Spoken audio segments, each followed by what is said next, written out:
Collector ಆಗ್ಬೋದು, ಮಹಾರಾಷ್ಟ್ರ ಆಗ್ಬೋದು, ನಮ್ಮ ಕರ್ನಾಟಕ ಆಳುವಂತ ಒಂದು ಪ್ರಜೆ ಆಗ್ಬೋದು. ಅವಾಗ ನಿನಗೂ ಒಂದು ಹೆಸರು ಬರ್ತಿದೆ, ನಿನ್ ಮಕ್ಕಳಿಗೂ ಒಂದು ಹೆಸರು ಬರ್ತಿದೆ. ಯಾರ ಹಣೆಯಲ್ಲಿ ಬ್ರಹ್ಮ ಏನ್ ಬರ್ದಿದ್ದಾನೆ ಅಂತ ಹೇಳಿ ಗೊತ್ತಾಗೋದಿಲ್ಲ ಏನೆಯ. ಅದಕ್ಕೋಸ್ಕರ ನಿನ್ ಮಕ್ಕಳನ್ನ ಸ್ಕೂಲಿಗೆ ಕಳಿಸು, ಒಳ್ಳೆ ಬುದ್ಧಿವಂತರು ಮಾಡು, ವಿದ್ಯಾವಂತರು ಮಾಡು. ಏನಪ್ಪ ಗೊತ್ತಾಯ್ತಾ ಸ್ವಾಮಿ? ನೀವ್ ಹೇಳಿದ್ಮೇಲೆ ಅರ್ಥ ಆಯ್ತು ಸ್ವಾಮಿ. ಇನ್ಮೇಲೆ ದೇವರಾಣೆ ಕುಡಿಯಲ್ಲ ಸ್ವಾಮಿ, ನೀವ್ ಹೇಳಿದ ಮಾತೆಲ್ಲ ನಾನು ತಲೆ ತುಂಬಿಕೊಂಡಿದ್ದೀನಿ, ಜ್ಞಾನೋದಯ ಆಗಿದೆ. ನಾನು ಈ ಮುಚ್ಚಿದ ಕಣ್ಣನ್ನು ತೆರೆಸ್ಬಿಟ್ಟಿದ್ದೀರಾ ಸ್ವಾಮಿ. ನಿಮ್ಗೆ ಅನುಮಾನ ಇದ್ರೆ ನಾನು ಏನ್ ಕೇಳಕ್ಕೂ ಕುಡಿಯಲ್ಲ ಸ್ವಾಮಿ. ನಾನು ನಿಮ್ಮ ಅಪ್ಪ ಮೇಲೆ ಹಾಕಿ ಹಾಕಿ ಹಾಕಿ ನಿಮ್ಮ ಅಪ್ಪ ನೆನಪಿಟ್ಟು ಹೋಗಾಯ್ತು.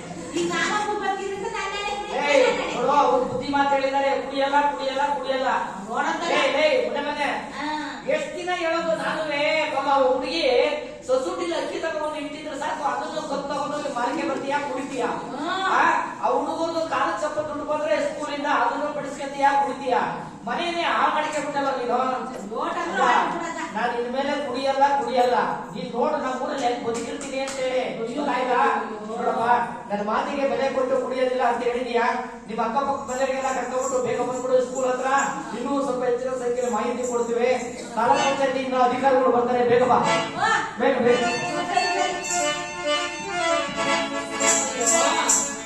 ಎಂತ ಕೆಲಸ ಆಗೋಯ್ತು ಏನು ಪಾಪ. ಇಷ್ಟೊತ್ತಕ್ಕ ಅವ್ರು ಎಟಾರ್ದು ಪುಸ್ತಕ ಮಾಹಿತಿ ಹೇಳೋದು. ಹೌದು, ಒಂದ್ ದೊಡ್ಡ ಟಿವಿ ಮಾಡ್ಕೊಡೋಣ ಅಂತ ಇದ್ದೇವೆ ಮತ್ತೆ. ಹೌದಲ್ವಾ?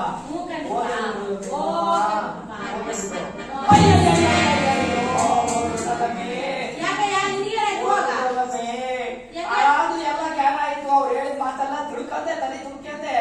ಇನ್ನೊಂದು ಕೇಳೋದು ಮರ್ತೇ ಬಿಟ್ಟೆ ಕಡಿಮೆ. ಏನು ಅಂದ್ರೆ ಸ್ವಾಮಿ, ನಿಮ್ ಮಾತಿಗೆ ಬೆಲೆ ಕೊಟ್ಟು ಕುಡಿಯೋದು ಬಿಡ್ತೀನಿ ಅಂತ ಹೇಳಿದ್ನಲ್ಲ, ನನಗೇನಾರ ಬಹುಮಾನ ಕೊಡ್ತೀರಾ ಅಂತ ಕೇಳೋದು ಮರ್ತೇ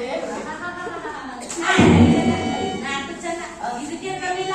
ಬಾ ಬಿಡ್ರೆ ಮಾಹಿತಿ ಕೊಡ್ತಾರೆ. ಅವ್ರು ಏನಂದ್ರು? ಮಾಹಿತಿ ಕೊಡ್ತೀವಿ ಬರ್ರಿ ಅಂದ್ರು. ಅದೇ ಅದು ಕೊಟ್ರಿ ಎಲ್ಲಿಂದ ತುಂಬ್ಕೆ ಬರ್ತಿ, ಯಾವ್ದಾರು ತುಂಬ್ಕೆ ಬರ್ತಿ ಅದಕ್ಕೆ ಕೊಡ್ತಿರಂತ ದೊಡ್ಡವ. ಏನ ಮಾಹಿತಿ ತುಂಬ್ಕೆ ಬರಲ್ಲ, ಮಾಹಿತಿನ ಮಾಹಿತಿಯ ತುಂಬ್ಕೆ ಬರ್ತೀರಾ?